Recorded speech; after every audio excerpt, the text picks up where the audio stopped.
What is good, YouTube? It's your boy Tita, and today we are going to be reacting to The Pine Creepers, an animated horror story, which is animated by a real animator that actually animates like actual cartoons. That's why they only have two animated horror stories on this channel.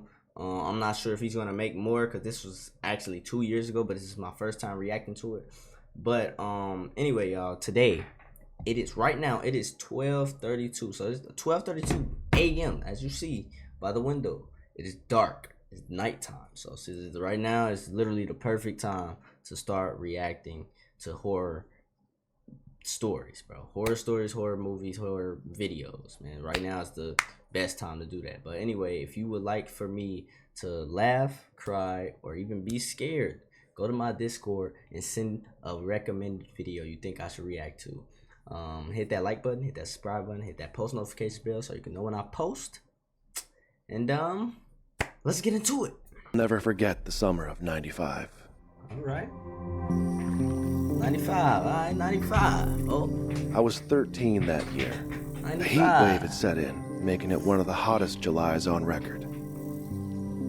The house I grew up in on Lake Michigan didn't have air conditioning. Most of the time, that was fine. At night, a breeze would come in off the water, so just an open window was usually enough to cool things down and sleep pretty comfortably. But not that summer. That summer was different. Okay.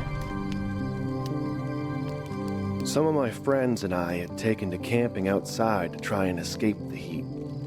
Jordy Baker, Augie McLean, and me.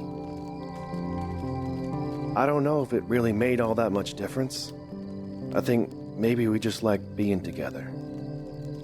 That made it easier to get through. I can't remember the first day I met Jordy. We lived on the same street in our small town and we did everything together. He was my best friend. Okay. It felt like it had always been that way. Augie was a quiet kid back then, but you wouldn't know it when we were alone. So much so that his big mouth got us kicked out of my backyard. Wow. Dad had to be up at 5 for work, and he didn't exactly appreciate Augie's high-pitched laugh the same way Jordy and I did. There was a clearing in the pines behind Jordy's house where we used to hang out sometimes, so we decided to set up camp back there. An old, rusted-out Buick Century marked the spot. I always wondered whose car that used to be. Back before it became part of the woods, I mean. Thinking about it now, I'm not even really sure how it got out there through the trees in the first place. We'd cleaned out the broken glass and the cigarette butts left behind by the neighborhood teenagers, and we made a fire pit out of one of the wheel rims Jordy managed to pry off. The mosquitoes out there were ruthless at sundown, and dry, prickly needles covered the ground in a thick blanket under the trees. The only thing I hated more than that feeling under my feet when I wasn't wearing any shoes was the crunching sound they made whenever I was. It wasn't all that cozy of a spot, but at least it was private. A place far enough away from the rest of the world that we could stay up all night laughing and no one would care. Jordy had skimmed some beer from a case in the basement that his dad was working on. 4 bottles of lukewarm lager to share between us. Not exactly a blowout, but not enough that Mr. Baker would miss him either. I don't drink much beer these days, but even just the smell of it always brings me back to that night.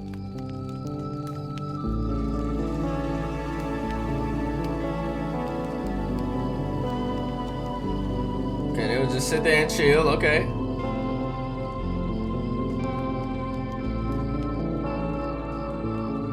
The hours slipped past as we stoked the fire, talking about nothing in particular. That half a sip of beer must have gone right to Augie's head as he called it a night pretty early on without even finishing one bottle. We didn't mind. More for us. At some point, Jordy brought up what happened to Pike Lister. Wow.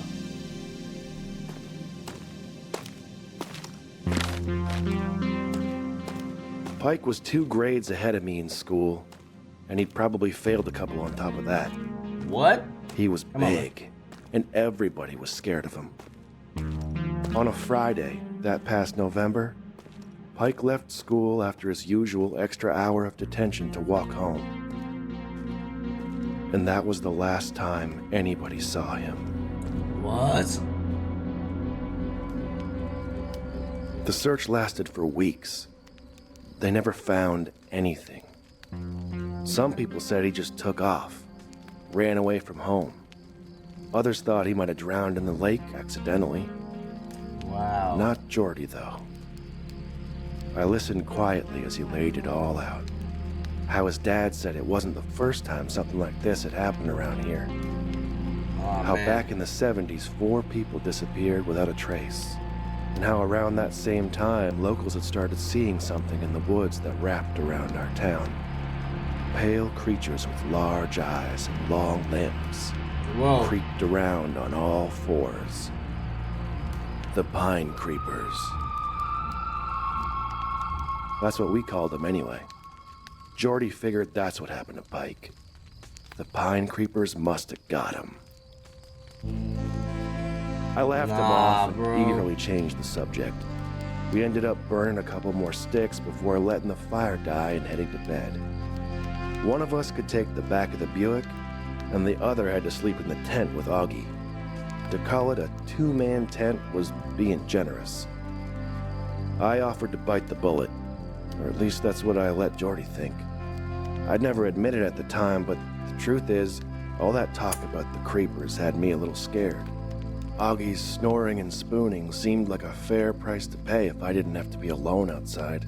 Whoa, spooning is crazy. After all, if they could take Pike Lister, what chance did any of us have?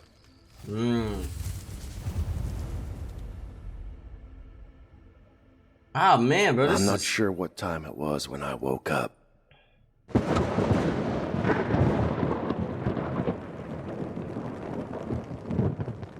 It was still dark out, and I could hear rain coming down outside.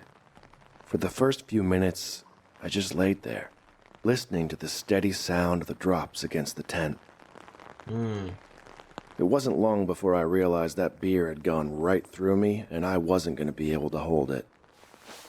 I fumbled around until I found the lantern, and I made my way outside. Look at the animation. The night air had cooled down a bit with the rain, which felt nice. The whole sky was clouded over, blocking out any light from the moon or the stars. My eyes finally started adjusting to the dark. That was when I noticed it. Whoa. Something catching the light just beyond the edge of the clearing. Whoa. What? A dim, reflective shine that flickered as I moved the lantern. It took me a second to realize what I was looking at.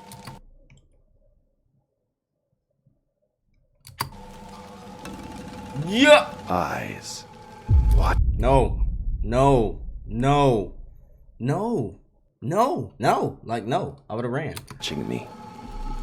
It was hard to see much of what those eyes belonged to. Bro. I knew what they were.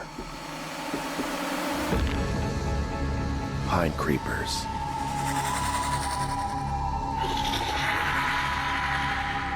Yeah. I'm so cool on that. My pulse pounded in my ears as we stared each other down. I carefully started backing up, never once looking away. I wanted to turn and run so badly, but just kept slowly taking one step after another.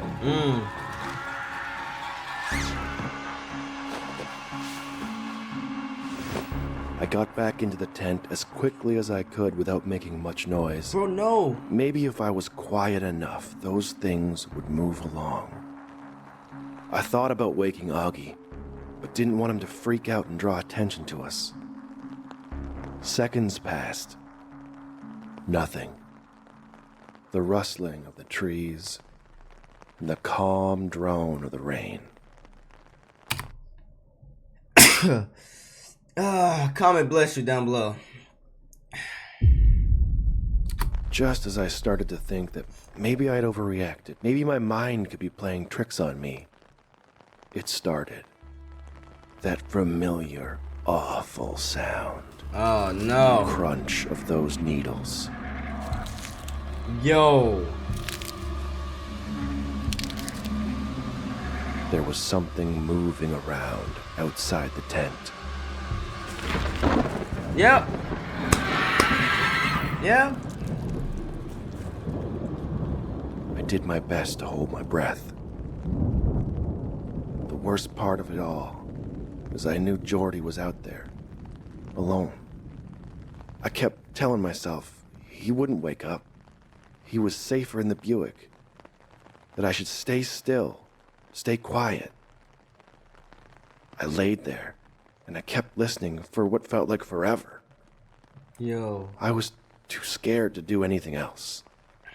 I never woke up Augie. I never called out to Jordy. I never did anything.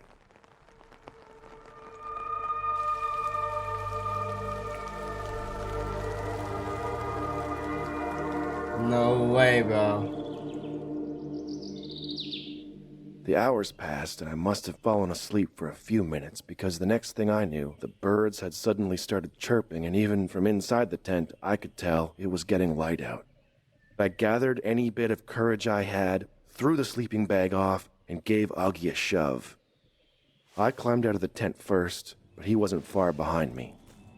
Part of me believed that the pine creepers were still out there, just waiting for me to slip up. When I saw the Buick, I got this awful feeling in the pit of my stomach. Oh no. No. It was empty. Jordy was just gone. On the way back to his house, I kept telling myself, we'll find him there. He just got up early and he wanted the comfort of his own bed. He wasn't there. We waited around all day, but he never came home. Wow, bro. By the evening, our whole town was in a frenzy looking for him. I never told anybody about what I saw that night. Not even Augie. Nobody would believe me anyway. Wow. I've played it over and over in my head. No, I'll Jordy. never forget the summer of '95. That was the year Jordy Baker went missing.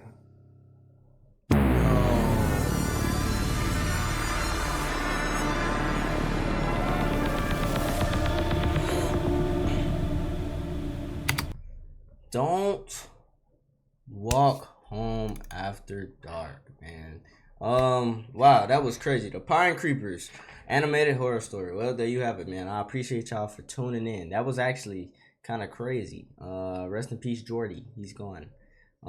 Anyway, make sure you hit that like button, hit that subscribe button, hit that post notification bell. And if you want me to laugh, cry, or even be scared, go to my Discord and drop a recommended video down below into the comments or my Discord in the chatting channel, man. For you can be on this channel and you will see me react to whatever video you send to me. I love y'all. I appreciate y'all.